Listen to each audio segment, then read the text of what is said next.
एक गांव में हरिया नाम का एक बहेलिया रहता था। वे गांव में जाल बिछाकर चिड़िया, कबूतर, तोता और अन्य पक्षियों को पकड़ता था। फिर उन्हें पिंजरे में बंद करके रख लेता और गांव के बाजार में बेच देता था। हरिया के घर में उसकी पत्नी शोभा भगवान शिव की भक्त थी। वह दिन रात भगवान शिव की पूजा करती थी। शोभा अपने पति के काम से खुश नहीं थी। एक दिन उसने हरिया से कहा, सुनो जी, तुम जिन पक्षियों को पकड़कर बेचते हो, इससे उन्हें कितनी तकलीफ होती होगी। उसकी बात सुनकर हरिया हंसने लगा और उसने कहा, तुझे कैसे पता इन्हें तकलीफ होती है? इन्हें बाजार में बेचने से मुझे अच्छे पैसे मिलते हैं। यह सुनकर शोभा रोने लगी। उसने कहा, आपको शायद यह नहीं पता कि इन भोले बेजुबान पक्षियों की हाय हमें लग रही है। इसी कारण हमारे कोई संतान नहीं है। मैं दिन रात भगवान शिव की पूजा करती हूँ, लेकिन फिर भी हम संतान के सुख से वंचित हैं। तब हरिया ने कहा, मैं ये सब नहीं मानता, तू भी इस सब के बारे में सोचना छोड़ दे। ये कहकर हरिया पक्षी पकड़ने चल देता है। शाम को हरिया पिंजरे में पक्षियों को लेकर आता है और झोपड़ी में रख देता है। अगले दिन फिर से हरिया पक्षियों को पकड़ने चला जाता है। तभी कोई घर का दरवाजा खटखटाता है।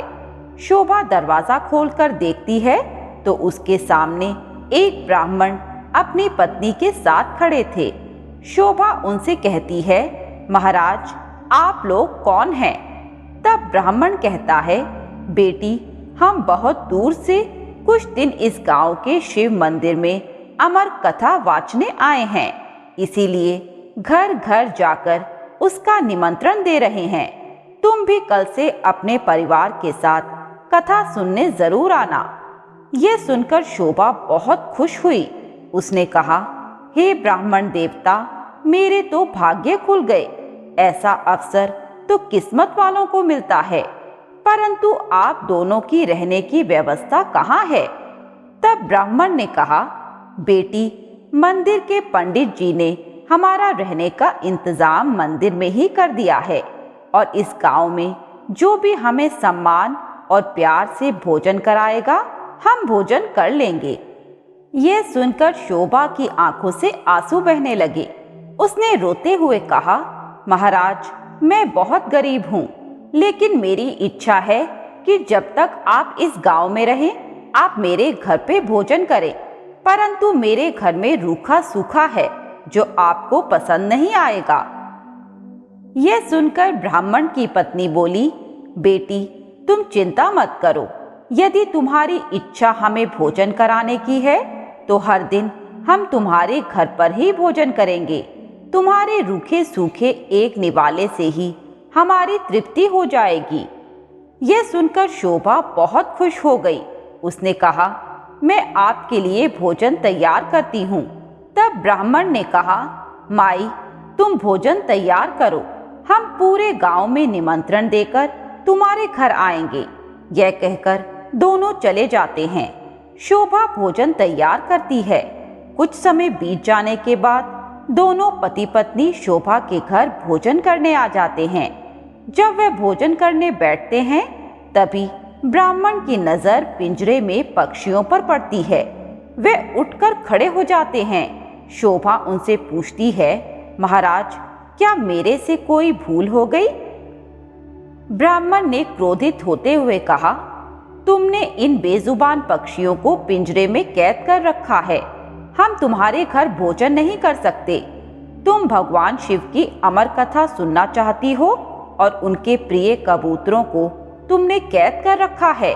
ये कहकर वे चले जाते हैं। शोभा उनके पैर पकड़ लेती है और कहती है, हे ब्राह्मण देवता, मेरे घर से रुष्ट होकर ना जाइए। मैं तो वैसे भी संतान सुख से वंचित हूँ। अगर आप भी बिना भोजन किए चले गए तो हमारा सर्वनाश निश्चित है। ये पक्षी मेरे पति ने पकड़े हैं। मैं अभी इन्हें आजाद कर देती हूँ। ये कहकर वह बाहर जाकर सारे पक्षियों को आजाद कर देती है। यह देखकर ब्राह्मण पत्नी सहित भोजन करते हैं और शोभा को सौभाग्यवती और पुत्रवती होने का आशीर्वाद देकर चले जाते हैं। शाम को जब हरिया आता है, वह पिंजरा खाली देखकर शोभा से पूछता है। तब शोभा उसे सारी घटना बता देती है।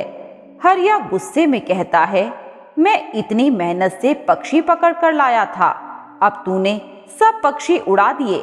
आज के बाद किसी को भोजन पर मत बुलाना। तब शोभा कहती है, मैंने तो उन दोनों को 7 दिन का न्योता दे दिया है, अब मैं पीछे नहीं हट सकती।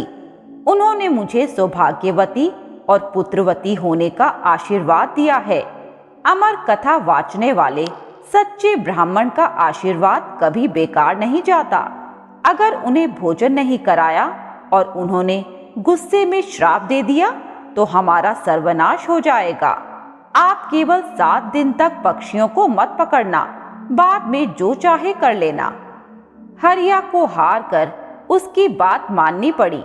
वह बेमन से 7 दिन घर पर ही रहने लगा। हर दिन ब्राह्मण और उसकी पत्नी भोजन करने आते। उनके आने से पहले हरिया घर से चला जाता। उसे यह सब पसंद नहीं था। शाम के समय शोभा कथा सुनने जाती। वह हरिया से भी चलने को कहती, लेकिन हरिया मना कर देता था। इसी दिन 6 दिन बीत गए। रात को शोभा ने हरिया से कहा, आपने मेरे कहने से 6 दिन तक पक्षियों को नहीं पकड़ा, बस आप मेरी एक बात और मान लीजिए। हरिया ने कहा, क्या बात है? वैसे भी मैं केवल कल ही घर पर रुकूंगा, परसों से अपने काम पर चला जाऊंगा। तब शोभा ने कहा, कल अमर कथा समाप्त हो जाएगी।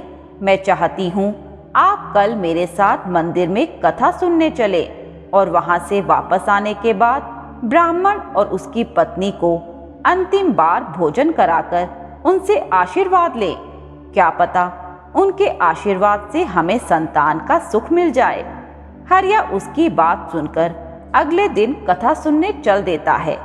मंदिर में कथा सुनते सुनते हरिया की आंखों से आंसू बहने लगते हैं। शोभा के पूछने पर वह कहता है, भगवान शिव ने जिन कबूतरों को अमरता का आशीर्वाद दिया, मैंने जीवन भर उन्हें बेचकर अपना जीवन नरक बना लिया। कथा समाप्त होने पर वे दोनों घर आ गए। हरिया का मन निर्मल हो गया था। उसने शोभा से कहा, मैं आज से ही यह काम छोड़ दूंगा और मेहनत मजदूरी करूंगा। कुछ देर बाद ब्राह्मण और उसकी पत्नी भोजन करने आए। हरिया ने उनका स्वागत किया, उन्हें भोजन कराया। उसके बाद हरिया ने अपने मन की सारी बात उनके सामने रख दी। तभी ब्राह्मण और उनकी पत्नी भगवान शिव और माँ पार्वती के रूप में प्रकट हो जाते हैं। भगवान शिव कहते हैं, तुम्हारी पत्नी की भक्ति देखकर हम तुम्हें संतान सुख देना चाहते थे, किंतु तुम्हारे पाप के कारण यह संभव नहीं था। इसीलिए हमें तुम्हारा मन बदलने के लिए भेष बदलकर यहाँ आना पड़ा। यह सुनकर दोनों पति पत्नी रोने लगते हैं और उनके चरणों में गिर जाते हैं। भगवान शिव और माँ पार्वती उन्हें पुत्रवती होने का आशीर्वाद देकर अंतर्ध्यान हो जाते हैं। भगवान के आशीर्वाद से उनके घर एक सुंदर कन्या का जन्म होता। कन्या के आने के बाद उनके दिन बदल जाते हैं। वे काफी धनवान हो जाते हैं। मित्रों, आपको ये कहानी कैसी लगी हमें कमेंट बॉक्स में अवश्य बताएं।